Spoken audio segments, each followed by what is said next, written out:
You said that you think VC is a horrendous allocator of capital. So if we need to go get the capital, how do we do it better? Well, we're chipping away. I think other people will copy us. Venture is basically just a bunch of soulless cowards. They're all just kind of, look, they're well-intentioned. But they're well-intentioned, soulless cowards. They have fallen for what everybody else falls for, which you can't blame them for, which is, here's this gold star. And they're like, wow, I've gotten a gold star. And then the minute you do that, what you do is you start to just choke it really tight. And you're like, I don't want to lose this gold star.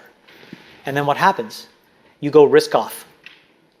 And then what happens? Your behaviors are about protecting the seat of power that you have, the social definition that seat affords you.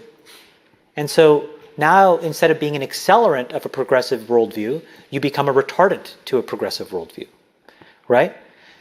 Your risk appetite shrinks, the surface area in which you're willing to make decisions shrink. And when you are a critical part of the future, again, going back to how I started, the most important part of capitalism is going to be the folks that are driving the technological change. Well, as a class, that's what VCs are supposed to do. But they're by and large, in my opinion, the wrong people. So how do we do it? You have to make it more systematic. You have to make it more data-driven. You have to strip out the bias. You have to be open 24/7. You can't have these dumb rules of like, oh, I only do deals if they're like within 15 miles driving distance. Like, how can the most important part of I mean, can you imagine if I walked in to Zuck's office, Facebook board, I'm like, I have a great fucking idea. Facebook is only going to be open for business Monday through Friday, 10 to 5, because we want to get home. Summers, we're going to take off. And so we're just going to show like a 404 page. Does it make sense? Or like Google. We only want you to search during business hours. And so, you have to be open for scale. You have to be global. You have to do all of these things so that you can get the money into the hands of the people that deserve it, and then help them. And by helping them, what you have to do is actually address the core structural parts of business building that are not done well today. And the best analog is AWS. If you were starting a business 15 years ago, I can even tell you a decade ago, we were racking servers in our data center because the growth was great. And somewhere along the way, Amazon said, you know what? All of that complexity is necessary, but it's not sufficient to building Facebook or any other great company. So let me abstract that for you. Let me go and replace all of those good people with an API. And I'll take those good people and they'll be celebrated at Amazon.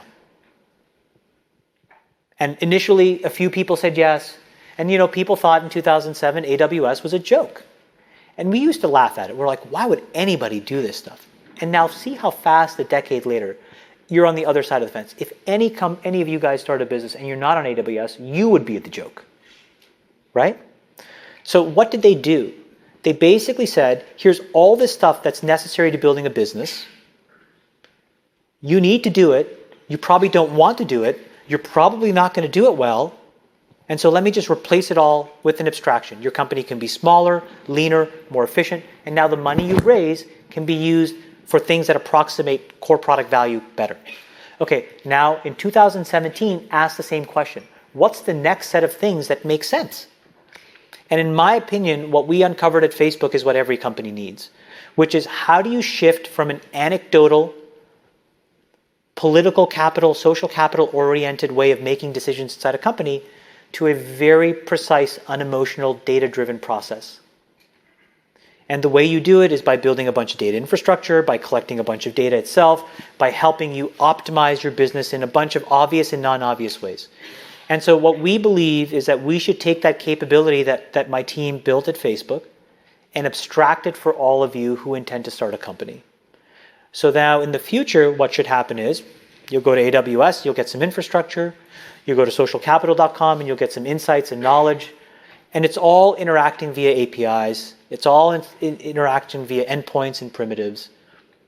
And what happens is we can now learn from the feedback from your data how you're doing. We can merge those learnings across many, many other businesses. We can find things in some remote part of some company over here and translate that as value for you over here. Wouldn't you want that? Of course you'd want that. What if we could do more efficient customer acquisition? What if we could figure out churn better? So all of these things now are what we are going to bring to the market. Systematic capabilities. And I think over time what that does is, again, it moves to a much more progressive view of what capitalism should be. It's not the few that matched a human-driven pattern, but it's more about taking big shots, scaling up the money, being able to support people in structurally predictable ways, and allowing them to build better companies. Those companies, I suspect, will be as profitable, but they'll be smaller, they'll be more efficient, they'll have more revenue per head, all the things that you would want over time, so that instead of having 4 or 5 mega companies, you could have millions and millions and millions of smaller, better run companies. And that's my worldview. And I think if we do that, we achieve our goals, we kind of focus on all of that stuff comes together if we enable that. So what you're seeing from us is that. And it's really upsetting and disconcerting to the established sort of venture classes because it upends how they've defined their value. It's a very classic inventor's dilemma, right? They are like, in my brain is pattern recognition. But we know that that's not true. And the data shows you that that's not true. Simple question for all of you guys that love the lore of Silicon Valley.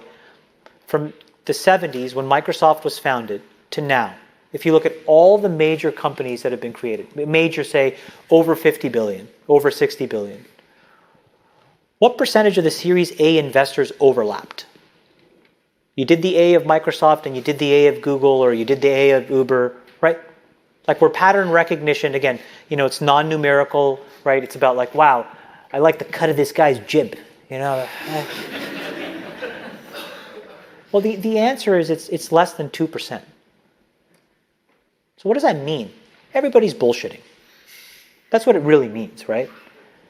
If you're in a seat and you have good deal flow and you have precious capital and there's a massive tailwind of technological change, over time you get 1 of the 20 and you look like a genius. That's basically what's happened. And nobody wants to admit that. But that's the fucking truth. It's the truth. So if anybody looks at you and tells you they know what the fuck they're doing, they're lying. They're lying. They are lying to themselves at a minimum, and at a maximum they're lying to you. Because the data does not support that claim. And that's irrefutable. So I don't want to be one of those people that stumble into a company and look back and like, oh yeah, we were geniuses. I want us to be systematic. And I want us to be able to deploy tools and capabilities that get us closer and closer to that. And that is what, if you're, again, a traditionalist, freaks you out. And that's what allows you to make these much longer term commitments to businesses that are going to address healthcare, education. Well, no, that's just because I'm rich. But no, I mean, just to be honest, like I don't need anybody else's money. That's like, look, this is not like a popular view. So the first fucking $1 billion was mine. And then I had to prove it. And then other people glom on. But I mean, many of them started by caring. But I suspect over time, if we end up with $100, $200, $500 billion, how much of that last 50, 60% really care? That's okay. I want the fucking money. I will play the goddamn game and I'll win. Because I want the money. Because I want to extend my influence. Do you know what I'm saying? Yeah. They want a return. It's fine. Yeah. He wants the money. Because I want to win. I so deeply want to win.